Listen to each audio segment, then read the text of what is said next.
Timebends is the title of Arthur Miller's just published autobiography. And Timebends is a strangely appropriate way to characterize the course of the life of this preeminent American playwright. Because over his 72 years, his life and times have bent in and out of the bitter Depression years, in and out of immense professional acclaim, in and out of 2 failed marriages and into a long, fine one, in and out of political controversy, and in and out of fashion in the fickle world of American letters. You wrote Death of a Salesman when you were 33 years old. How long did it take you? Well, the first act, more or less, was a matter of one day and a night. I then rested and worked about 6 weeks on the second act and put the whole thing together. But, of course, there's a lifetime in that play. Death of a Salesman was a triumph for Arthur Miller. It won him both the Pulitzer Prize and the New York Drama Critics Award. The critics were comparing him to Henrik Ibsen and Eugene O'Neill. You inevitably begin to feel a kind of impact of power, which is sexual, it is financial, it is everything. You begin to shift and change if you're not careful, which I wasn't. People now were talking to me differently. Women, men. They were looking at me like an icon of some kind. Arthur Miller came a long way for a Jewish boy born in Harlem and raised in Brooklyn. He was the son of an immigrant coat manufacturer, a man who couldn't read English. His father lost everything in the crash of 1929, and so Miller grew up a child of the Depression, and that was to show in his writing and his politics. He had to work and save for 2 years before he could afford to go to the University of Michigan in the 1930s. And at school in the Midwest, he seemed to be trying to reach beyond the New York he knew to touch the American heartland he knew so much less about. He even looked for this in his first wife, Mary Slattery, an Irish Catholic from the Midwest. Yeah, we wanted something, each one from the other. She wanted the experience of the intellectual, the Jew, the artist, and I wanted America, the something beyond New York. That's part of what attracted both of us. We were mysteries to each other. During the middle 40s, Miller wrote what he called trunk plays. That's where they wound up, in the trunk. And he had one flop on Broadway. Discouraged, he gave himself one last chance at playwriting and wrote All My Sons in 1947. It was a breakthrough for him, a success. But nothing prepared him for the success of Death of a Salesman and the impact it would have on his personal life and his marriage.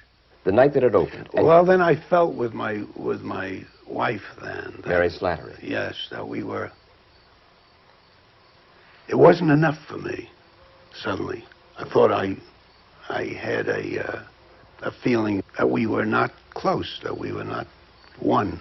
That you had outgrown her? I'd outgrown her. It's hard for you to say. Yeah. I hadn't realized till I read the book that you were in psychoanalysis for some time. Yeah. What drove you to do it? My marriage. The fact that I was unhappy. Your first marriage? Yes. To Mary Slattery. And I thought that would teach me something that I didn't know about how to live. Well, it really didn't. It just illuminated the fact that I didn't know how to live. And that I could have told you in the first place. The Millers kept their marriage together through the early 50s, a period in which he produced The Crucible, a play about the Salem witch trials. That play opened during the hearings of the House Un-American Activities Committee, and the parallels were striking. A few years later, he heard from the committee himself. They wanted to ask him about some left-wing meetings he had gone to. They wanted you to name names. Yeah. And what'd you say to them? I said, look, I'll tell you about me, but I'm not going to tell you about anybody else. Had I thought, put it this way, that somebody I knew was a spy or working against the United States, that'd be a different story. What are we talking about? We're talking about actors, a few playwrights, most of them were actors, directors. What earthly effect could these people have on security of the United States or anything else? And they held you in contempt? They voted me in contempt, and we appealed it to the Court of Appeals, and they threw it all out. Your friend Elia Kazan named names. Right. You couldn't accept that. No, it seemed to me to be a wrong thing to do. Elia Kazan had been the director of All My Sons and Death of a Salesman. Kazan had been your good friend. Oh, yeah. Collaborator. I loved him. Very close friends. And that simply split it. Yes, it did. How long didn't you speak? I don't know. It was a number of years. It was during this time that Miller divorced his first wife, Mary, and his impending marriage to Marilyn Monroe became headlines in the tabloids. Miller maintains that his appearance before that committee, in a strange way, had more to do with Marilyn than with the committee's search for communists. Chairman Walter proposed to my lawyer just before the hearing began that if it could be arranged for him to take a photograph with Marilyn, he'd call off the whole thing. The congressman wanted a photograph with Marilyn Monroe. With himself. Yes. In the picture. We could have aborted the whole thing in 5 minutes. And That's declined why to do it. Yeah. And I didn't do it. Their marriage caused a sensation. Arthur Miller moved from the theater pages to the gossip columns. You know that people said at the time that you were together, what in the world is Arthur doing this for?